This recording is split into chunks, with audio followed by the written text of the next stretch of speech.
Dear respected Thai, dear noble community. So welcome everyone to the week 4 of the Who is Thich Nhat Hanh course. So we are all asking ourselves this question like a koan. And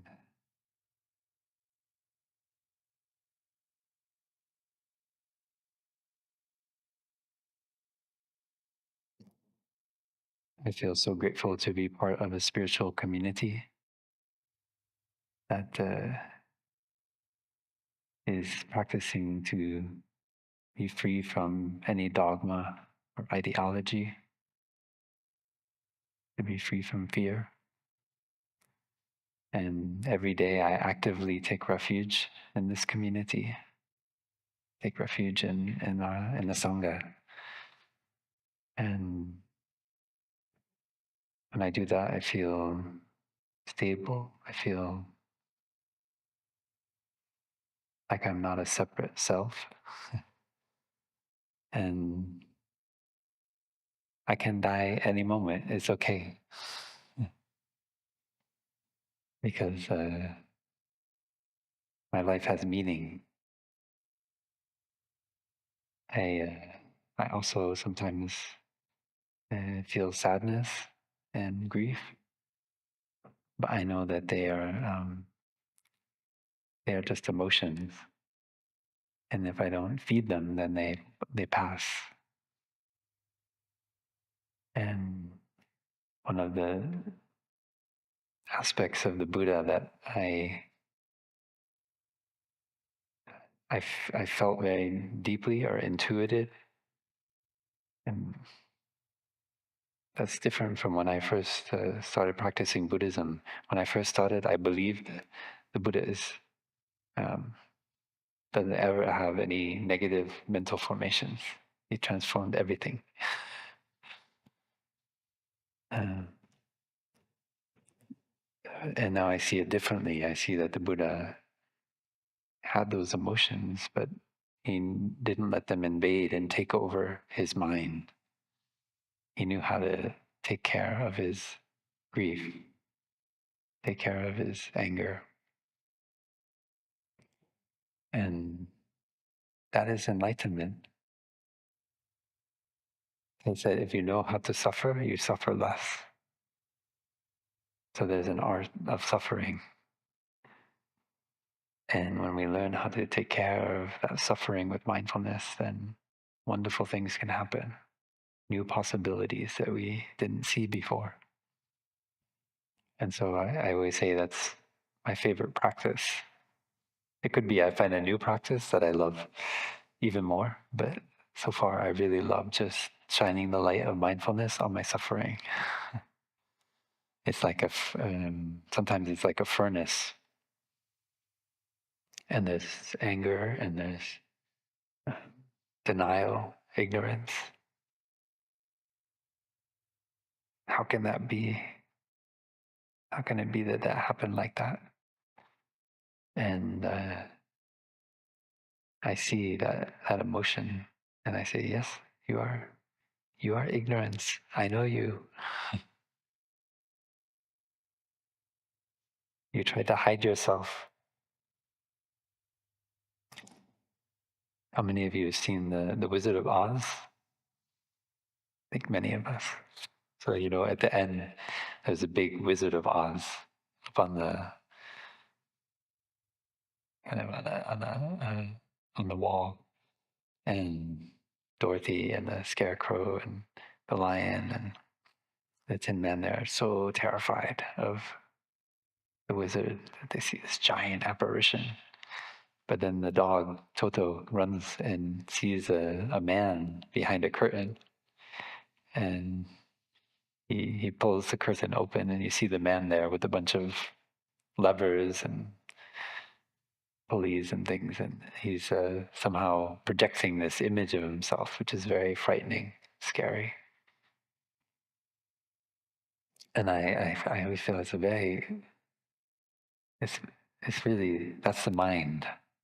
Our mind is always projecting these great demons, and there are real horrible things happening in the world, and that are going to happen in the future, and that have happened in the past. So, but what do we make of it in our mind? What is it that we make of those injustices, that suffering, that pain? Do we turn it into a great monster and feel overwhelmed with fear? Or do we, like Toto, open the curtain and see that what we've made it out to be is not the real thing. It's just an apparition. And so, and with that insight, I know that I accept that this body is impermanent, and that I can lose a limb, I can lose a leg, I can get cancer, whatever. At any moment, we don't know what will happen with our body. But if we live in fear our whole life, what will happen to our body? What will happen to our communities? What will happen to our planet? Then I cannot see that life worth living. And in fact, I find that the more I cultivate non-fear, the more I am able to really help. It doesn't mean that I don't have fear coming up. I remember I was in this hall as a novice, and I asked Thai, I was very curious about the practice of non-fear. And I said, Thai, I came on a rattlesnake, and it was rattling, coiled up, and I was looking at my fear, being close to that rattlesnake, and I asked Thai, how do we cultivate non-fear? Thai gave a beautiful answer about our perceptions and how we can stop feeding our perceptions, because we feed our perceptions about the world and how things will happen in the future, and then that waters the emotion of fear. It becomes stronger and bigger. Most emotions, I didn't say this, but most emotions, now we know they pass pretty quickly. Maybe just a minute and a half, 2 minutes maximum. But if we keep feeding it, it continues. And at the end of what Thai said, stay away from snakes. Because your fear and your pain is telling you something. So it's not to try to this kind of macho or delusional, like working yourself into a state where you don't have any fear. That's just not very intelligent at all. But it's removing the perceptions that feed that fear, so that when fear arises, it doesn't take over your mind. And as we grow and we become more mature, we see that there are many things we'll encounter in our lives that have never been seen before by human beings on this planet. And there's no easy answer. There's no ready-made response. So if we don't know how to take refuge in our own intuition,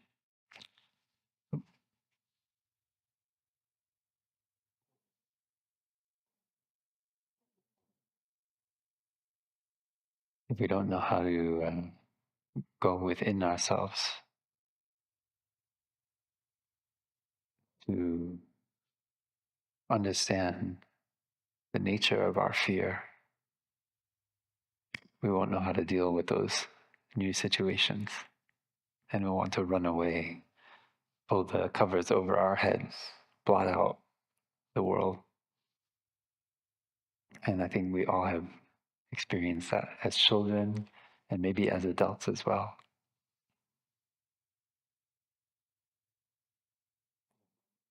So as we continue to look into Thai's life, we see over and over again, he faced his fears, very challenging fears. We learn about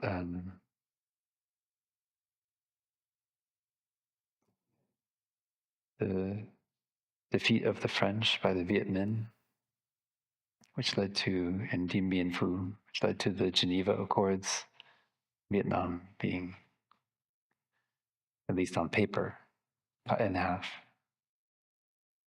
Not exactly half, but a north and a south. And hundreds of thousands of refugees moving across the country to one side or the other. Very difficult times. And so when we look at our times, we may have a lot of fear coming up, but we may put ourselves in tight situations where soldiers were shooting at the root temple, leaving bullet holes. Later, in the 60s, the Thai's life will learn about when someone threw a grenade into Thai's hut and it bounced off the curtain, which was open. Actually, Thai was not in there. So we need to learn to befriend our fear if we really want to go deeply into how we can help this world and offer a positive response to the very challenging situations that we're facing today with increasing wars, political instability. And it says in the 8 realizations of great beings, which is a wonderful text I encourage you to study in our chanting books. Political regimes are subject to fall. And that also means the ones that we like and the ones that we don't like. So we cannot find stability in a government or a ruler. And that is sustained, that taking refuge in the Dharma in a political or any other kind of institution has sustained the Sangha. Even sometimes the Sangha has become very small. But because the Dharma is still there, it grows again. And depending on causes and conditions. And so in this course, as we continue to see Thai's path and how Thai grows in the midst of historical forces which are not separate from Thai, and that become Thai, they become what we think of as the Master Thich Nhat Hanh. We can remember that we are also thrust into that situation where we find ourselves today. And if we learn how to truly take refuge in the Dharma, we can find solidity, find peace and happiness. And we can actually be effective in making a change. That's what I've learned more and more every day. But I can say that last night I laid there and I said, no, now it's real. Practice isn't just for exercise anymore. Yeah. Because sometimes I thought there was some part of me, it's still like, no, we're just testing this out, see if it works. And it's okay, suddenly felt like this is not an experiment anymore. This is the real deal. And I was a little bit surprised because I thought that wasn't there, that there wasn't some part of me that was still trying to be the observer, looking on history from a good distance, from a computer screen, on Wikipedia or from from the comfort of my warm bed covers, reading a book. It's just, you can read it. The story is there. Story that you read, the story of history over and over. But this is history. And how we live this moment, as Tai told us, is a legend. It makes it a legendary moment, the way that we live this moment. And so what's going on here at Deer Park is historical. And we are all part of that history. We are creating a good kind of history, a nourishing kind of history. The kind of history that so many future generations will be able to take refuge in. And Tai is also aware of that. As you start to notice the way Tai is living, the way Tai is learning. It's a teaching, the way Tai learns. And as we look at it now, we just see, just like, it's like little traces that Tai leaves behind. We feel like we're getting the full story. Brother Phap Luu is going to be comprehensive and tell the whole story of the Master Thich Nhat Hanh, but it's not like that. We just have little etchings, little, like when you walk by a tree and you leave a little mark as you pass by, and then you try to see, what did that mark mean? What was I feeling at that time? What was the experience like? We cannot know exactly. Even even ourselves, when we look back in our own lives, how often we just miss 99% or more of the actual lived experience. So if our own memories are like that, then how much more so that of another person? So it's important to remember as we continue, because we are building a kind of narrative, that this narrative is always open. It's not ever closed. And that is also true of the narrative of our lives. Be careful if you've already written the end of your own narrative. Some of us have the end, and if we don't get there, we're not very happy. And even if we get there, we might not be happy either. So we treat Tai with the same respectfulness. We cannot reduce his path to a narrative. And that is the way in which I'm trying to do teach this class. So we're telling stories together. And those stories can help us to go deeper on our own path.